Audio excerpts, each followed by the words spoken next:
BJP వాళ్ళ decision ఎట్లుంటాయంటే మనం ఒకరికి అన్యాయం చేయొద్దు, మనం కూడా ఒకరు అన్యాయం చేయకూడదు. ఒక పాలసీ ఉంటది వాళ్ళది, బీజేపీ వాళ్ళది. వాళ్ళు వస్తా అంటే వీళ్ళు ఎందుకు తీసుకోరు చెప్పు. రాజకీయ పార్టీ అయినాక ప్రతి ఒక్కరికి శత్రుత్వాలు ఉంటాయి, మిత్రుత్వాలు ఉంటాయి. ఈ రోజు కొట్లాడినోడే రేపు మళ్ళీ మంచి కావచ్చు. కాబట్టి ప్రస్తుత రాజకీయాలకు అనుకున్నాక వాళ్ళు వస్తా అంటే వీళ్ళు మాకు కూడా టచ్ ఉన్నా అని చెప్తున్నారు.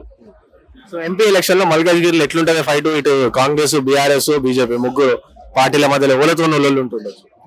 బీజేపీకే ఎక్కువ ఉండొచ్చు, 100% అనుకుంటా కంపల్సరీ. బీఆర్ఎస్ కాంగ్రెస్ టీఆర్ఎస్ లేదు. అసలు మల్లారెడ్డి విషయంలో కొద్దిగా ఇష్యూ అయింది. ఆ మల్లారెడ్డి విషయంలో అంత పర్ఫెక్ట్ ఉంటే బీఆర్ఎస్ కు కొద్దిగా ఛాయిస్ ఉండే, కాకపోతే అక్కడైతే ఛాయిస్ లేదు. కాంగ్రెస్ కి అయితే కొద్దిగా డౌటే.